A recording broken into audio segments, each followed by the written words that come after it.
Hi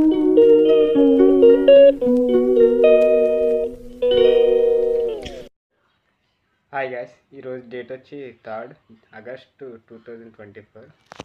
so ఈరోజు జరిగినాయి ఏంటి, సో ఈరోజు అప్డేట్స్ ఏమున్నాయి ప్రతిదీ ఈరోజు వీడియోలో అయితే తెలుసుకుందాం. సో వీడియోని ఎవరైతే కొత్త వారు చూస్తున్నారో సో మన ఛానల్ తప్పకుండా అయితే సబ్స్క్రైబ్ చేసుకోండి. టాపిక్లోకి వెళ్ళిపోతే మార్నింగ్ నుంచి పెద్ద ఏమీ జరగల. నిన్నే చెప్పా కదా ఆల్రెడీ ఒక ఊరు వెళ్తామని. సో అక్కడికి వెళ్ళి మళ్ళీ బైక్ అయితే చెక్ చేసాం, అది కూడా వేస్ట్ అనిపించింది. ఇది ఒకటే అనిపించింది నాకేంటంటే ఓఎల్ఎక్స్లో చాలా స్కామ్స్ అనేవి జరుగుతూ ఉంటాయి. సో బైక్స్ ఏంటి ఇవేంటి ఇంకా సంథింగ్ ఏమైనా ప్రోడక్ట్స్ కానీ ఆల్రెడీ అనిపించిన అనుభవం ఉంది స్కామ్లో.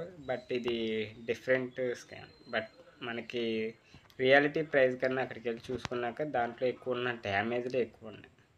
అవి బైక్కి రిపేర్స్ ఉంటాయి కదా, ఒక టైర్ కావచ్చు, ఇంకా ఇంజిన్ ప్రాబ్లం కావచ్చు, లైట్స్ కావచ్చు, డూమ్ కావచ్చు, రకరకాల మోడల్స్ ఉంటాయి. ఆ మోడల్స్లో ఫెయిల్యూర్ మోడల్స్ ఎక్కువ ఉంటాయి. సో ఫెయిల్యూర్ మోడల్స్ ఏంటంటే అవి వర్త్ కాదు, 10,000 బిలో ఉంటాయి, అంటే 15,000 అలా ఉంటాయి. వీటిని వీళ్ళు వచ్చేసి ప్రైస్ 30,000, 35,000, 20,000 అలాగని పెడతా ఉంటున్నారు. చాలామంది ఇలాగే జరుగుతూ ఉంటున్నాయి. సో బట్ మనం చూసుకొని మొత్తం ప్రతిదీ చెక్ చేసుకొని, ఇంకొక ఫ్యాక్ట్ ఏంటంటే బండి నెంబర్ ఉంటుంది కదా, చలానాలు కూడా చెక్ చేసుకోవాలి. ఎస్పెషల్లీ చలానాలు వాళ్ళ బండి మీద ఎన్ని ఉన్నాయో చెక్ చేసుకోవాలి. చెక్ చేసుకున్న తర్వాత మనకు అర్థమైపోద్ది ఆటోమేటిక్గా. అంటే ఒకవేళ ఈ బండి తీసుకోవచ్చా, వీటి మీద చలానాలు ఎక్కువ ఉంటే ఈ బండి వేస్ట్ అయింది. సో బట్ ఈరోజు మళ్ళీ ఇది ఒక ఎక్స్పీరియన్స్ అయితే జరిగింది. అండ్ వన్ థింగ్, మా ఫ్రెండ్ ఒక ఇన్సిడెంట్ అయితే జరిగింది. అతను ఒక స్కూల్లో అయితే చేస్తాడు. ఎన్ని రోజుల నుంచో మానేరంటే మానలా.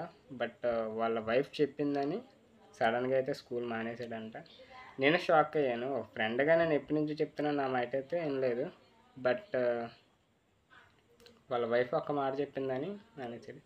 మనమైతే ఇంకా వాడికి కాల్ చేయలేదు, వాడు కూడా నాకు చెప్పలా. బట్ ఇంకో ఫ్రెండ్ ఉన్నాడు, వాడైతే చెప్పాడు నాకు, ఇలా చేశాడంటారా, నీ మాట వాల్యూ కూడా లేకుండా పోయింది కదా, ఎన్నోసార్లు చెప్పు, బట్ అర్థమైందా నీకు ఎంత వాల్యూ ఉందని అయితే నన్ను చెప్పాడు.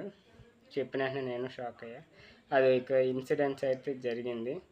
సో ఇంకా కొత్త ఇన్సిడెంట్లు అంటే ఏమి లేదు, సాటర్డే కదా, పెద్దగా ఏమీ లేదు. మళ్ళీ టెంపుల్కి వెళ్దాం అనుకున్నా, మిస్ అయితే అయ్యా. ఇంకా ఈరోజు జరిగేవి కొన్ని షార్ట్స్ అయితే తీసాను, పెట్టాను కూడా. మీలో చాలామంది అయితే చూసారు, లైక్ కూడా చేశారు. బట్ లాంగ్ వీడియోస్ తక్కువ మంది అయితే చూస్తున్నారు. చూడండి, ఇవి కూడా బాగానే ఉంటాయి. అండ్ లేట్ అయిపోయింది, అలసిపోయాను, ఎక్కువ అయితే టైర్డ్ అయిపోయా. కళ్ళు చూడొచ్చు, జర్నీ ఎక్కువ చేసా కదా, మొన్న జర్నీయే ఈసారి జర్నీ. సో ఇంకా రేపు అప్డేట్స్ అయితే రేపు వీడియోలో తెలుసుకుందాం. ఈ వీడియోని అయితే ఇక్కడితో ఎండ్ చేస్తున్నా. వీడియో నచ్చితే తప్పకుండా లైక్ చేయండి. ఇలాంటి ఓఎల్ఎక్స్లో స్కామ్స్ గురించి అయితే మీలో ఎంతమంది ఎక్స్పీరియన్స్ అయ్యారో కింద కామెంట్ రూపంలో తెలియజేయండి. ఏదైనా ఉంటే ప్రైజ్ జెన్యున్గా అయితే పెట్టండి పాపం, చాలా దూరం నుంచి చేస్తారు కదా. సో ఇంకా వీడియోని క్లోజ్ చేస్తున్నా. నచ్చితే లైక్ చేయండి, షేర్ చేయండి, ఛానల్ సబ్స్క్రైబ్ చేయడం మాత్రం మర్చిపోకండి.